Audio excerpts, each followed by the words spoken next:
para poder tener un poco más de vida, un poco más de calidad de vida, ser un poco más soberano del medio tiempo y también, por supuesto, a tener animales. Porque en la ciudad es muy complicado tener burros y tener ovejas y de todo.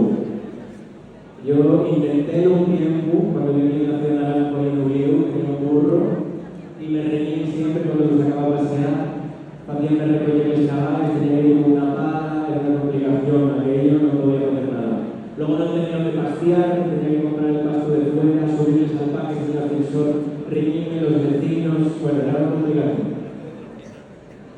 Yo, de Guaje, nunca tuvimos, en mi familia nunca tuvimos animales, porque mi abuela, que llega a viejo, mi abuela pura, evacuaron cuando la guerra y bueno, cuando volvió, pues la casa estaba quemada y ya pues aquí pudieron volver. Volvieron cuando pudieron un poco, pero ya quedaron en Oviedo y allí conoció a mi abuelo, que era de Bodes, de Parres, de Concilio de Parres, de aquí al lado, que también fue a vivir para la ciudad, un poco siguiendo el Sidés Madrid, a ganar unos perres, trabajando en la siderurgia.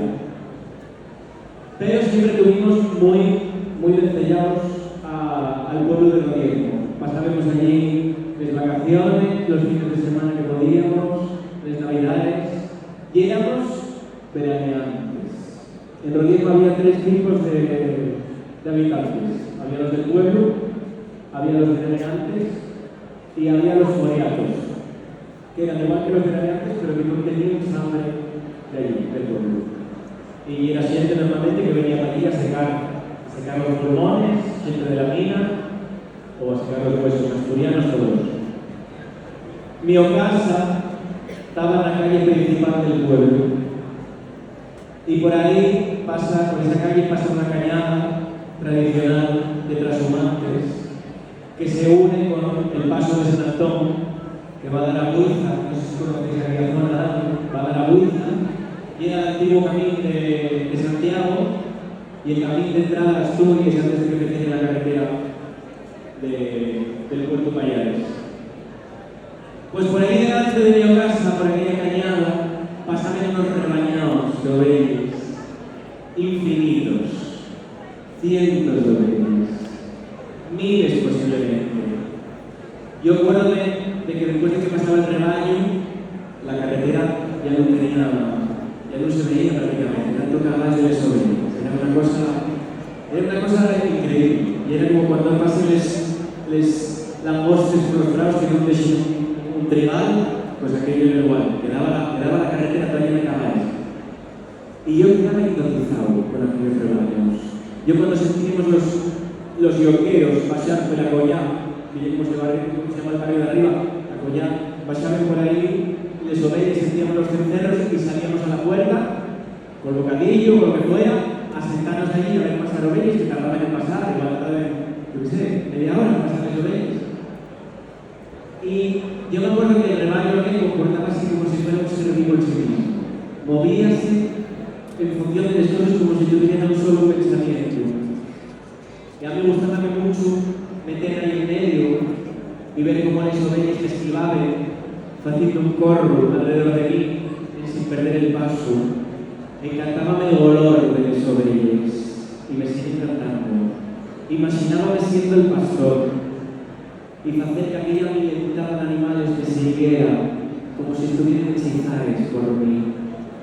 Los perros que flanqueaban el rebaño parecían orgullosos al pasar por aquel pueblo. Y de ver que los vecinos salimos a mirar tantas ovejas, tan guapas, tan bien custodiadas, con los cencerros tan bien afinados. El pastor abriendo la marcha también parecía orgulloso de pasar por el pueblo, saludando a todos los vecinos, como si una comparsa se tratara. Un día, en medio de aquella hipnosis que me provocaban los rebaños de ovejas a mí, perdí la noción del tiempo y del espacio.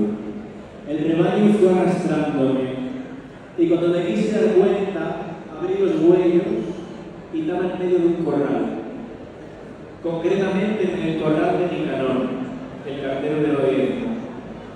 Les ovejas fueron arrastrándome poco a poco, mientras yo estaba embobado, con cómo abrían el corro alrededor de mí también coreografiado. No sé cuánto tiempo pasé en aquel corral. Yo tendría de aquellas 4 o 5 años, pero no me preocupaba lo más mínimo. Quizás pasaron unas horas, o quizás pasaron años, no tengo ni idea. Pero yo creo que de aquel corral salí como con 12 o 13 años. Canor vino a buscarme, alterado con la mi familia, y llevaba buscándome años, como yo, pues por todas las calles del pueblo. Recuerdo cuando llegué a casa estaba mi madre llorando en la puerta y tomando una tila que le dieron los vecinos. Y yo, la verdad que no sentí ninguna preocupación. En aquel corral, de hecho, decidí que yo quería ser pastor. Evidentemente, cuando le lo conté a mi mamá, me dijo que de aquello me olvidara. Que yo lo que tenía que hacer era venir en Oviedo, estudiar y hacer una carrera.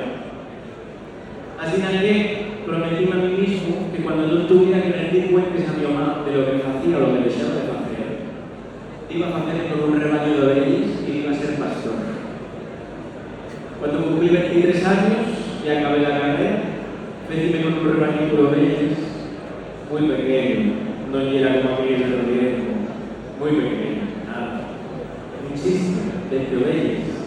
Con 5 o 6 cabras, pero sabéis que me fue la época más guapa de mi vida. No viajaba, no tenía muchos perres, pero tenía mucho tiempo.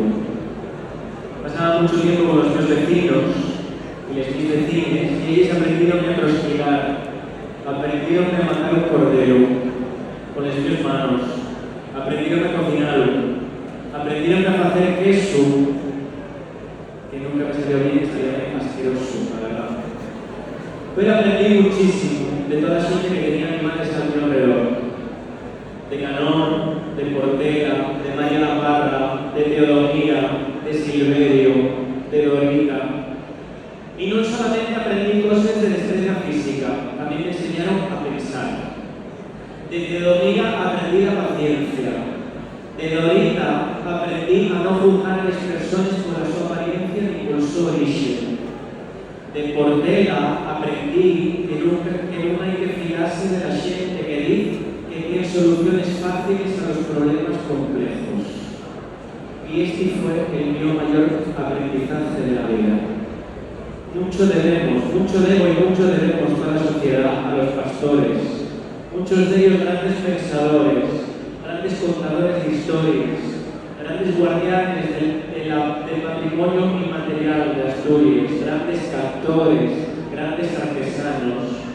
Así que hoy en este pregón quiero dedicarlo a toda la gente que se dedica a tener animales y especialmente a toda la gente que mantiene la reciella, les ovejas, les cabres, a la gente que sigue pastoreando, que saben cómo afinar un yoquero, que saben cómo cargar la llana, que saben cómo hacer un escaño o que saben hacer un queso de la altura del queso mamoneo.